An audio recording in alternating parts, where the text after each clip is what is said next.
Well, there's always the final exam worry, especially when the other school doesn't have them until next week. You know, you always kind of worry about how your guys, Cohen had to leave a little early, Devine got here late. You know, it's the thing you got to do. You change practice times up. I mean, it's nothing historic, but it's also just gives you something else to worry about. Then we got a team who I think is very well coached. They were playing pretty well. They went down to Indiana. I don't think God would have beat Indiana that night because the guy hit so many threes that it was unbelievable. It wasn't bad D, it was unbelievable offense. And so they're coming off that. I'm sure it'll be 4th of July and Christmas. Heard they might introduce the football coach, all that stuff. So, you know, we have concerns like we always do, but they get a little more just because of the circumstances we're dealt with. In saying that, we've had a couple of really good practices. Even though I think the guys are kind of tired, so hopefully they'll get a good night's rest.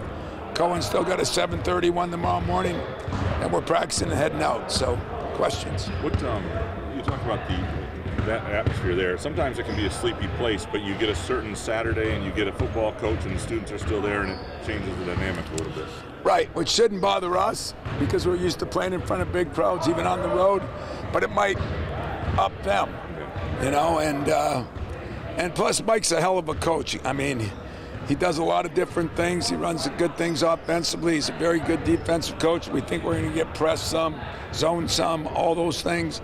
So we just got to be ready for everything, and hopefully we're over our little hangover and losing that game at home. In the world of the transfer portal, he seems to be trying to build it with youth that he maybe hopes he can hang on to. I mean, they're a lot younger than some of the teams you're facing. Which I think is another advantage for them in this situation. If an older team got beat that bad, then I think you start getting down, you know. A younger team, when you're younger, you forget quicker. You know, you respond faster. And he's got a hell of a point guard. I think I could play a lot of places. DeLeon was at Tennessee, and yet he's been there now 2 years. He has gone the route of trying to get some really good freshmen, and he's got some. And I promise you, we'll have our work cut out. With Cam, is his wrist doing a little bit better? Yeah, a lot better. This was, I mean, he's going to have that on for a while, but it's a lot better right now. They got a different brace. He's got a couple games under his belt. Today was his best practice, we felt. Starting to shoot the ball a little better, getting used to it. Still the biggest problem is when it goes way back, but if you keep it here, he can get his hand through it. So now it's about getting him back in shape for the time he missed and everything. But yeah, I think, and that Cam was playing as good as anybody there for those 3-4 games. So we need Cam. We need him a lot. You talk about every season. You talk about this year, this time of year where you can slow down a little bit and get into practice. Obviously, this is the biggest gap you guys have had in the regular season. Is it fair to say that it takes guys? There's a process to sort of appreciate the value you can get out of practice instead of looking at it as sort of a necessary evil. Like, is that something that guys have to grow into, learning how to get the most out of that time? I think so. You know, this is my favorite. This is where I like the NCAA the best. There's no rules. Not that I think there's many in any other stuff, but as far as practice time, there are rules. And now there's no rules. We're on break, you know. And so we're going to get some practices in because we need to. And over the years, we've done our best job then. Now we've changed a little bit. And because the second half of the season is so tough, a couple of years ago, we started trying to get that last game before Christmas on the 20th so they get a little break instead on the 22nd like we used to play it on. And I think that'll help them. Parents will be happier. I'll probably still be miserable because I don't get to practice. But, I mean, I think, you know, we got to get some time in this week. We get some time in right away when we get back. In terms of players recognizing that value, though, is that something that can take a little time? Or yeah, guy to guy, I guess? I think the upperclassmen will, but that is something they're not going to be used to. You know, we're going back to two-a-days, so we'll see how they enjoy that.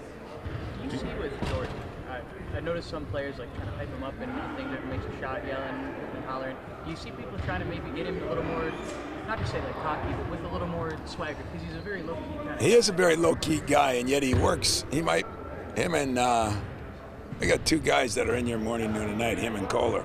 So it's not from lack of work, her too, but he just needs to get some confidence in that shot. It's a pretty shot. It's a good-looking shot. Once in a while it gets a little flat, but he plays so hard.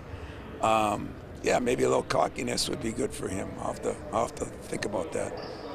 When you look at Devine and maybe playing him around at the 2, is that something that you saw when you brought him in, or is that more something that sort of developed as you Both. You know, we're just, I mean, I made no secrets about we got some, you know, we're trying to find the right thing. We're giving everybody a little bit of a chance. We might give him a chance this weekend.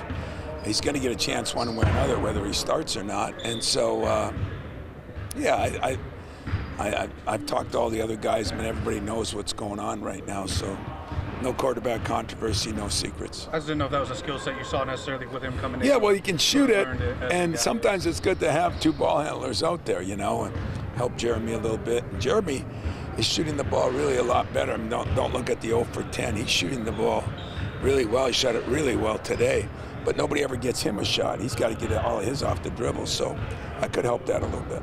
Is that kind of a similar look to what you had last year when you had both Trey and Jeremy on the floor at the same time? Yeah. Just as like, you know, having that It could. Some, I mean, we're not going to have a steady diet of anything, but we're going to try to find out who's better off the bench, who's better in, how do we get our rotation down. I told you it would take till the middle of December, and now we're getting near the middle of December, and that's what we'll start doing. How do you feel that they've reacted coming off the loss? You think that reset the hunger a little bit, or any? That's hard to evaluate. If I was to be very honest with you, you know, I want to say, yeah, they're mad, and I want to say all that because that's what you want to hear, I want to hear, the fans want to hear. But when you come off a loss like that, the next day you're in with tutors all day because you got finals. It's just a different time of year. But I do think we practiced like we realized we were able to have 1 film session on that game. And, I mean, Duke played pretty good. They did some good things, but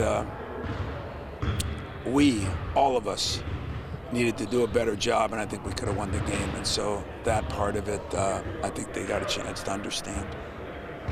This is admittedly not a basketball question, but last year the radio showed us you played the accordion. Where did that come from? When did you first start playing? I think I was 13, 12. I think I was, maybe 11. I think I was in 5th or 6th grade. My mother played the piano and the organ, and so she wanted me to take lessons. So I took lessons for about a month, and they thought it'd be nice to buy me a nice accordion. So I think they did it for Christmas. Or maybe it was earlier, and I've never had a real injury, but I broke this finger, dislocated this thumb, broke this finger in football, all within a year. And so I never played the accordion again because I always had something wrong with this hand. And then when Mariucci and I were GAs, I picked it up again 10 years later, and we were supposed to have a date to go to the Christmas party, and he was my date or I was his. And they were supposed to bring something to eat. Neither one of us could cook, so hot dogs would have been the only thing we would have brought, boiled them. So I said, Mariucci, I'll play the accordion, we'll be the music, and you sit on my shoulder with a tin can and ask for donations and sing. So that's what we did. Is that the same accordion that you got It is. back then? It is. It is. So I've had it retuned a couple times, but I've had that. I'm trying to get Nick to play a little bit because Nick is an incredible pianist, and he can play without music, so maybe him and I will start a new profession. Trey Fortin and his dad are about to, give back. What's that say about his character? And you know what? That's pretty cool. You know, unfortunately, I got to take off in a little bit to go to Detroit, but I'm hoping some of our players go over. He's done it before, and I'm really impressed by that. You know, it was something that, a lot of times we encourage kids to do something. He encouraged us, and I thought that was pretty awesome, and I'm really excited for Trey. I hope people are, and I think with all the crazy things there are in athletics, sometimes there's some really good things. That's a really good thing. Jordan Scott with his hustle plays against Duke, just more of the same with him, just keeps building off that. Yeah, but he's got to make shots. I mean, there's no question. Sooner or later, one of those 4 guys, 2 of the 4 guys, 3 of the 4 guys, or all 4 of them.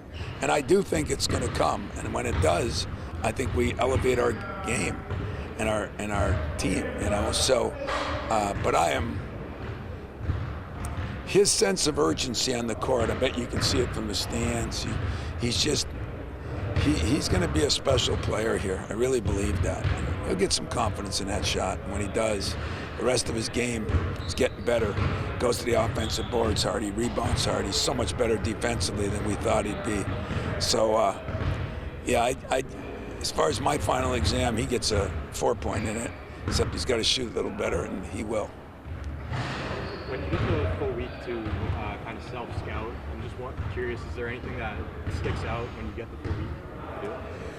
Well, we had a full week, I guess, to work. I mean, I went recruiting Sunday, and but I have gotten a lot of time to watch a lot of film, and you know, we just some little things, all the little things I talked about, free throw cutouts, this and that, you know. Those are little itty-bitty things that make a difference, you know. In football, they always say it's a game of inches. And, you know, I think basketball is a game of little things. And so, yeah, I self-evaluated and looked in the mirror, and I'm going to do a better job on a couple things, and I think I'm going to make sure they do a better job on a couple things, and that's what we'll work for. Appreciate it. All right, guys. Take care, guys.